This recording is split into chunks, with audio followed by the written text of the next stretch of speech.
Hey, yo, what's up, everybody? Welcome into a brand new episode of the Review at Rob Show. Appreciate you coming over here to hang out with me, man, as we talk all kinds of fun movie stuff on this week's episode. We're going to be talking about the film Wolfman. It's actually going to be the start of what I'm calling Wolfman Week this week. My buddy here at the Throw Me Podcast Network, Zach, had his Wolfman Week last week. I'm having mine this week, man.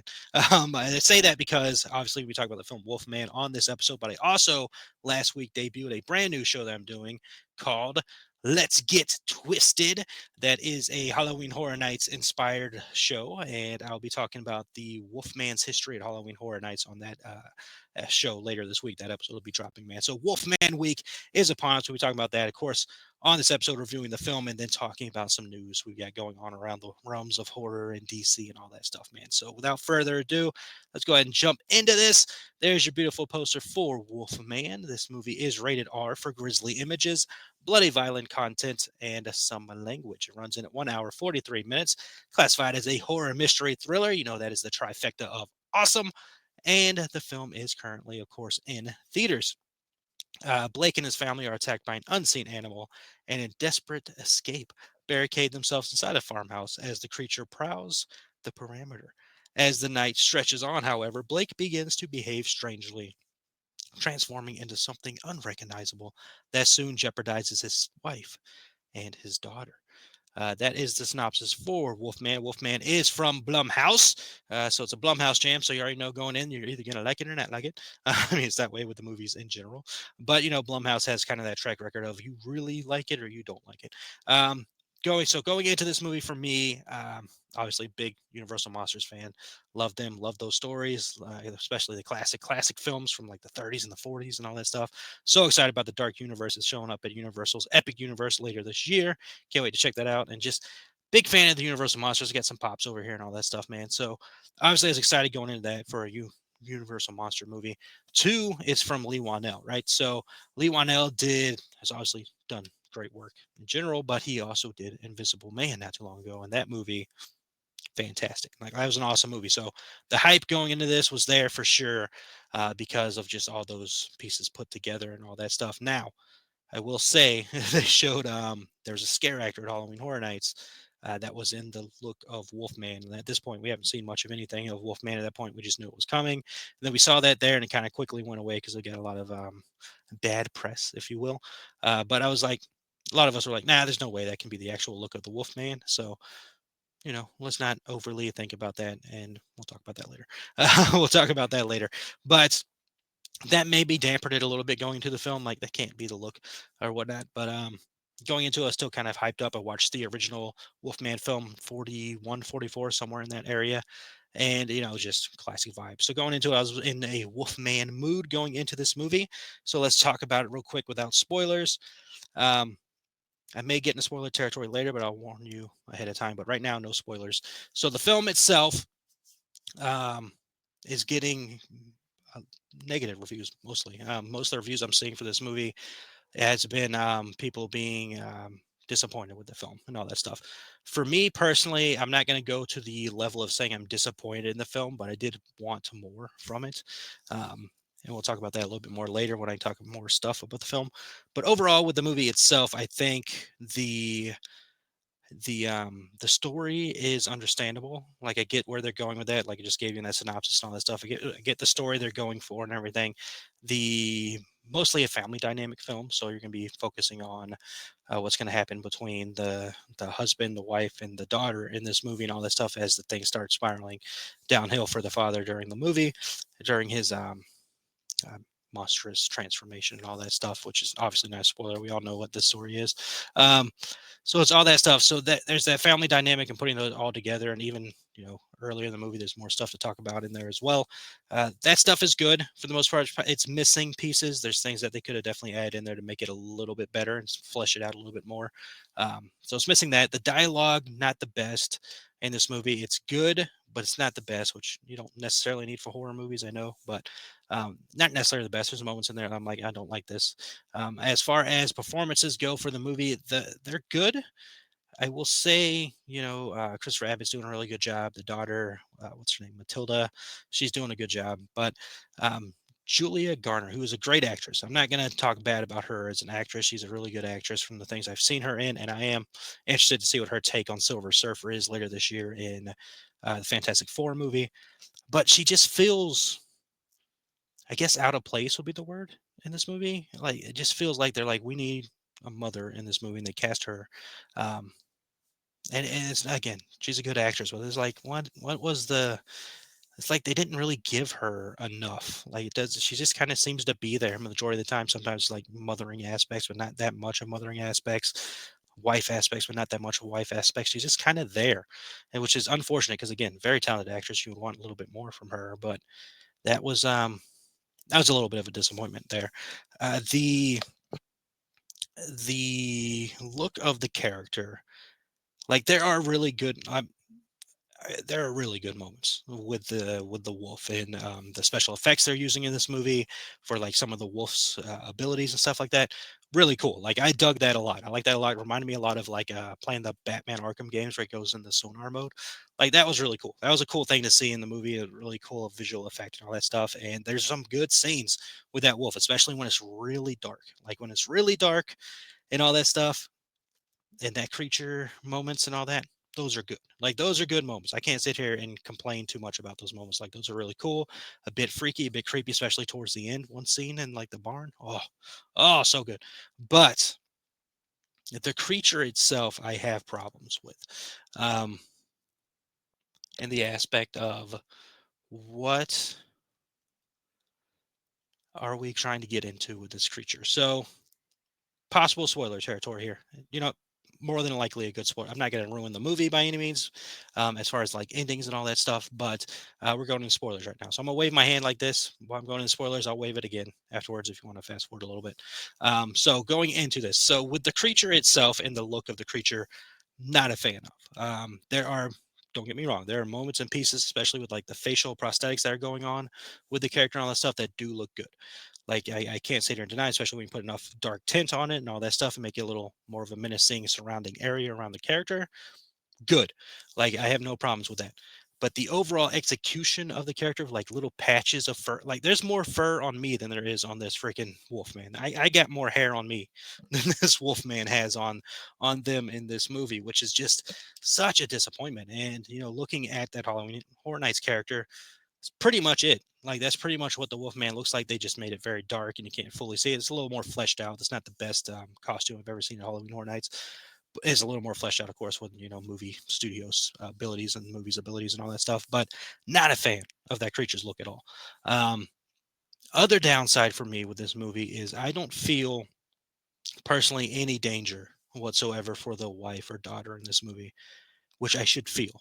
Like this is at the very minimum of what we're going to talk about here. And my buddy and I talked about this when we left the movie. Like there's no real danger. Like where is the danger aspect to the family? Like obviously when the other wolf is there, like there's a danger there for all of them, which is good, and the stalking is menacing, and that's fine, and it's well done enough. But inside, where you should be feeling very worried and very creeped out for the daughter and the wife as they're going through seeing their husband and father transforming and just becoming unknown and not being able to understand them anymore, not being able to verbally communicate, becoming more and more creature like that should be scary. That should be absolutely terrifying to be trapped in this house. You got one on the outside stalking you, and now there's a person inside that you love the most in your life, and it's the person that's supposed to be there to protect you and all that stuff, and they're losing all their abilities and they're not able to be there. And if you transform into a werewolf, you're no longer like maybe I'm missing something. Maybe I'm being too harsh, but even I don't think I'm being harsh because even in the 40s version, the original version, when he turns into the werewolf, he doesn't care about anything. He's full on creature at that moment. And he will attack anybody, including the girl he loves. Right. So that in this movie doesn't happen. Like that's an aspect that I was like, there's no danger here. Like there should be some kind of danger in this character. And it's like, yes, I get it. That's his kid, and maybe there's like a brief moment, but I can accept that before he fully transforms. And once he fully transforms, at that point, I'm like, that wouldn't happen. Like that wouldn't happen, especially after watching the original film. Like this wouldn't happen. I know we can change stories up and make them their own way, but that's something I didn't personally like watching this movie, man. So if I'm overly judging it, sorry, but that's just how I felt. Like that's something I would need in this movie that I didn't get. So um, that's one thing I didn't like. But overall, yeah, no more spoilers. No more spoilers. Um, so no more spoilers. Overall, it's fine. Like I see why they released it early point of the year. Bit of a letdown. It's not as good as the Invisible Man film. It's not my favorite movie that I've seen this year. I've seen 3 movies so far. It's definitely better than that Back in Action movie. Let me tell you that. But I still like Den of Thieves a little bit more than this one. But it has good moments. There are very good moments in the movie, but there's also just enough in the movie to make me like, meh, kind of missed out on some things here. So that's just my brief moments of thought on it. Again, buddy Zach, also here on the Throw Me Podcast Network, he reviewed it, and I believe he'll have a spoiler review coming out as well. So you can go check that out as well, because we may have differing opinions on it, of course, because that is the thing with movies. They are obviously very subjective. But that is my quick thoughts on that movie. If you saw it, let me know in the comments what you thought of that film. And if you listen to the spoiler, am I overreacting? Who knows? But it's my thought process. Like I just mentioned, I also watched the film Back in Action. This is a Netflix movie. Oh my god! Like 20 minutes into that movie, I'm not kidding you. Even my buddy Mr. Wonderful, who was on the show, he was like the same way. 20 minutes in, wolf, like wolf of a movie, man. So if you want to watch, I never tell anybody not to watch a movie because again, just mentioned, very subjective. But you are warned. You are warned going into that one. So let's see. Does that do it for things I've watched? Yes. All right. That does it for things I watched. Again, stay tuned for Wolfman Week. I'll be talking about Wolfman's history at Halloween Horror Nights on episode 2 of Let's Get Twisted. Love having that show, man. Feel very great about that show. All right. Going into news, let's stay in the horror realm real quick. The biggest thing that happened in horror news last week is that we have casting now for um, Scream 7. So Scream 7, we knew has been coming along. We're going back to the Sydney Prescott storyline. We'll be following her. They've cast, actresses as their daughter, and she's going to have her husband in the movie. And her husband, we all thought, because we all watched Scream 3, and when we heard the husband's character's name, ooh, it's Mark. We're like, oh, okay, we know exactly who it's going to be. It's going to be freaking, what's his name, McSteamy or whatever? Patrick Dempsey, right? We're like, okay, that's cool. We know that's going to be cool. He's coming back in. Right on. Whatever. We'll follow in the footsteps of the pretty much most hated Scream movie. But that is not going to be the case. She is married to a Mark because apparently she can only fall into love with people named Mark after what happened with the person she fell in love with in the first movie. um, so Joel McHale has been cast as the husband to Sidney Prescott. In the film, he'll be playing Mark Evans. So from Mark Kincaid to Mark Evans. I think Scream 7 is a huge hot mess. In my opinion, this movie is a huge hot mess with everything that's been going on with that movie, from the Melissa Barrera firing to the Jenna Ortega not returning. But they're bringing back the other 2 of the core 4, so now it's just the core 2, the 2 characters that have been stabbed multiple times in the other films and should be by all means dead, but they're too scared to take any risk in these horror franchises now, in this horror franchise now. Which is so sad because that was a horror movie franchise that took risk, especially that first movie. But now they're like, "Oh, we're not doing it." Oh god. If you can't tell, the Scream franchise annoys the hell out of me lately. So going from that to now into this, and we're going back to the tried and true. So if we're going back to the tried and true Sidney Prescott story, Joel McHale is more than likely the killer in this movie. He's probably related to Billy or Stu, or he's a long lost relative of one of those two, or Sidney's mom had something to do with his past mom or something. Who knows? But that's Scream for you. Same freaking thing over and over again. So we had something new with Scream 5, at least, kind of. And then Scream 6, we definitely had something new, but they had to go mess it up over there. So now we have. I don't like being negative, guys. I really don't like being negative, but Scream, what are we doing? What are we doing over there, man? It is just. I'm going to see it. I'm going to see it. I'm going to review it. But it's against the wall. But hey, Sydney's back. Hey, what's her face is back? Gail. Gail's back.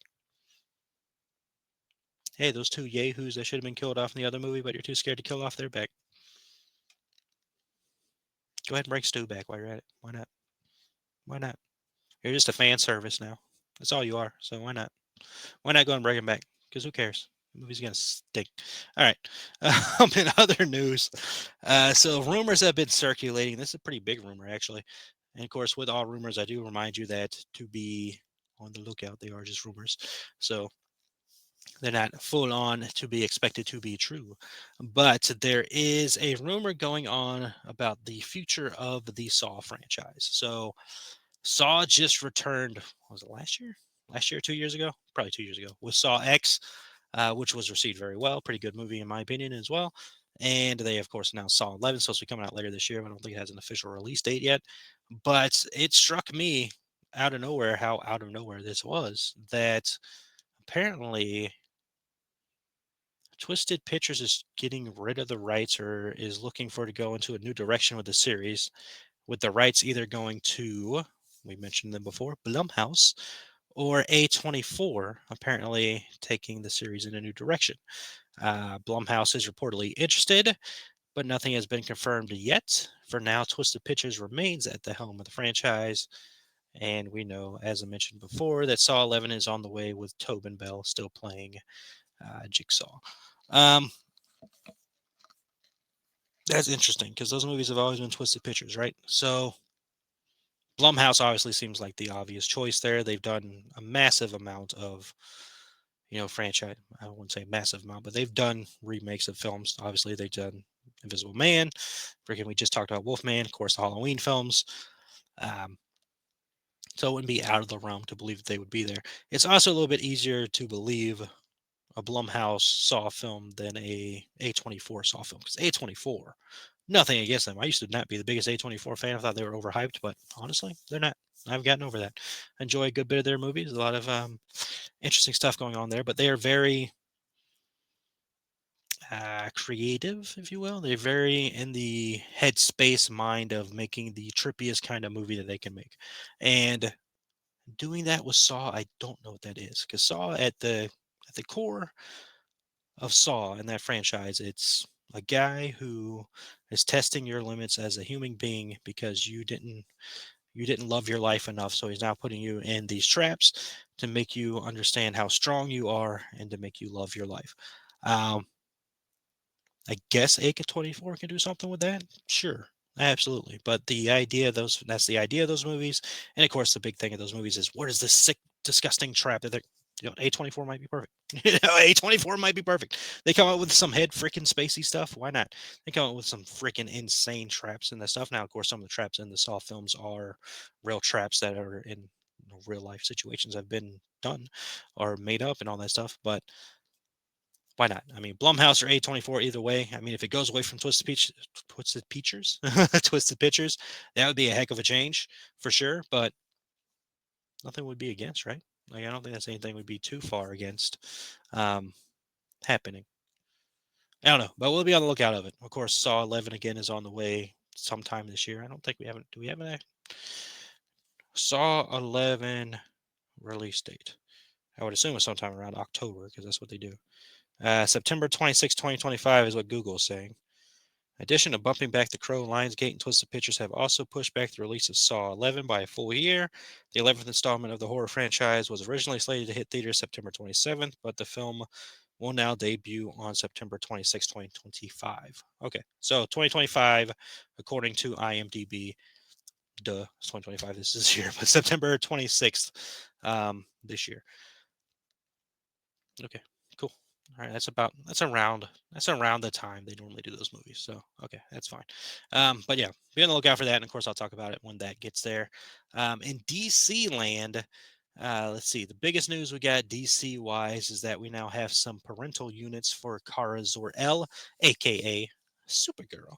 Um, we have learned that David Krumholtz, and Emily Beecham have been cast as the parents for our lovely Kara. Um, do I know them? that one guy looks very familiar. David David Krumholtz? Crib. David Krumholtz. Yes, you. What have I seen you in? Santa Claus. Wow. So the Santa Claus, 10 things I hate about you. Yes. Oh my God. Adam's Family Values too. Oh yes. Oh my God. Yes. I see his face in Adam's Family Values now. Okay, so yeah, I absolutely know who that is. He's been in a lot of stuff. And then Emily Emily Beecham. She looks very familiar too. 1899, Into the Badlands, Slingshot, Pierce Love, Outside the Wire, Netflix movie. Okay, I might have seen it. Cruella. She's in Cruella. Yes. Okay. Cool. Got it. Got it. Understood. Okay. Cool. So there you go. Those two are going to be playing the parents of Kara Zor-El in the Supergirl movie that will be hitting theaters next year. Supergirl, Woman of Tomorrow. Will we see Supergirl in the Superman movie coming up? Maybe. Who knows? We'll see. All right. And then let's see. Other DC stuff to talk about. Got to pull it up over here because I put my notes on this one. So somebody asked James Gunn on Threads. James Gunn does a good job of answering a lot of questions on Threads. They said, "Hey James Gunn, if shows like The Penguin and Harley Quinn are now DC Studios shows, why isn't this DC Studios logo or fanfare attached to them?" James Gunn said, "All DC television and film projects are now under DC Studios. Because Harley Quinn was developed long before us, we didn't think it was fair to put the DC Studios fanfare on them. Understandable, makes a lot of sense. And then on the Penguin, which we had a small hand in developing, we had a different DC Studios animation at the end. Makes sense as well. But the big piece, the news here, I guess, is at the end. He writes, "We're currently working on the DC Studios Elseworlds opening." Now, Elseworlds, these are things that are taking place outside of the DCU's canon, if you will, where the DCU is building their storyline, starting with Creature Commandos earlier this year, or at the end of last year, and then we'll continue with Superman film that's releasing in this year, summer this year, July. So the Elseworlds films are going to be like the Batman. The Batman set in the Elseworlds. The Joker movies are set in the Elseworlds. Um, I'm sure there's other things they're working on that's going to be set in the Elseworlds. I'm not like I was thinking with all this stuff going on with the Batman. It's like maybe they're just getting rid of this Elseworlds thing and trying to put it all in here. But it sounds like if they're working on an opening for it, that they'll keep going with it, which I don't hate. I do like the idea of being able to have multiple stories of our heroes out here as opposed to just the one that stands inside of this story that they're doing or this world that they're doing. Because of course, in comic books, DC or Marvel, there's multiple Earths, there's multiple universes, all that stuff. So it's possible to have all kinds of different stuff going on. So that's cool. I enjoy that. Can't wait to see what they end up doing with that opening and all that stuff. Speaking of openings, our last bit of news here goes into DC as well with the Peacemaker opening. Now, if you've watched Peacemaker, which hopefully you have, it's a fantastically awesome show. But if you've watched Peacemaker, you know that that show has the best opening in quite some time of any show in existence. um, like that opening is incredible. It's one of those openings I don't skip. Like hey, you want to skip intro? Get out of here. No, sorry for the fart noise in your ears just now, my baby. Sorry, but love that opening. That opening's fantastic. That opening introduced me to the band Wigwam that does the song there. Looked them up. Love so much of their songs. James Gunn always good at giving us some artists to listen to. But yeah, the opening of that show was a huge deal. So John Cena, star, plays Peacemaker, was asked about the opening, and he said, "Quotes: When it becomes such a part of the show, I think everybody this time was just so excited, and I really think that's going to show." We went on to add, "I'm very happy with it. I want to say so much more, but I'll just say I'm very happy with it. Everyone was super enthused and also understood how important it is this time around, and I really hope that shows. I know the show is great. In my mind, the opening number is great. I hope the world agrees." Um, Hopefully, it's still the same song. I don't know why you would change the song, but obviously the opening would change due to characters. So can't wait. So excited for that. Such a thing to be excited about. Love Peacemaker. That first season was so incredible. I watched it again recently. So freaking good. And I can't wait to see what they're doing with this next one, season 2. So there we go, man. That's going to do it for this week's episode. Appreciate you, as always, hanging out with me and having a good time talking movies. That was my thoughts on Wolfman. If you saw that film, let me know what you thought about it in the comments down below. Be on the lookout for other Throwing Podcast Network stuff. Zach's got a big interview coming up, as well as his thoughts on Wolfman spoilers and all that stuff. And then, of course, we got all kinds of core memory stuff going on over here on the Throwing Podcast Network. Having a good time, having fun, all that good stuff, man. So that was my review. That was my thoughts. Again, be on the lookout for Let's Get Twisted Wolfman Edition later this week. And then we talk some news and all that good stuff, man. So I appreciate you. Are you excited for Scream? by the way, because I'm not. Other stuff going on there, but we'll see what all heads out. But that's going to do it for this week's episode. Appreciate you as always. Remember to please be kind to yourself. You've got yourself in life, and you got to treat yourself kind. I know the world stinks a lot of the time, but just keep fighting, keep believing in yourself. You are important. You truly, truly, truly do matter.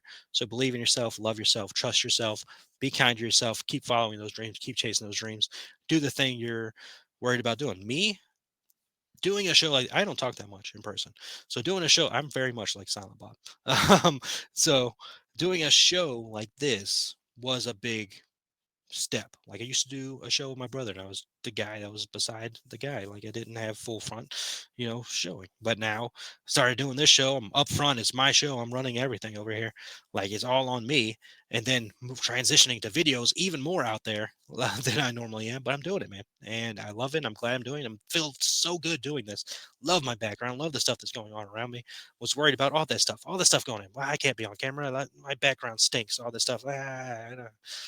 Freaking love doing the show. I love the new aspect of doing it on video and all that stuff, man. So again, take those chances, follow that stuff. You want to start a show, do a show. You want to follow your dreams of being an actor, athlete, musician, author, director, doctor, lawyer, whatever it is, man. Follow your dreams, trust yourself. It will happen. You got stuff inside of you that you're very, very talented, very capable of achieving all those things. So please trust and believe in yourself. And as always, remember that happiness can be found even in the darkest of times. If one only remembers, turn on the light. Talk to you all next episode. Be on the lookout for Let's Get Twisted later this week.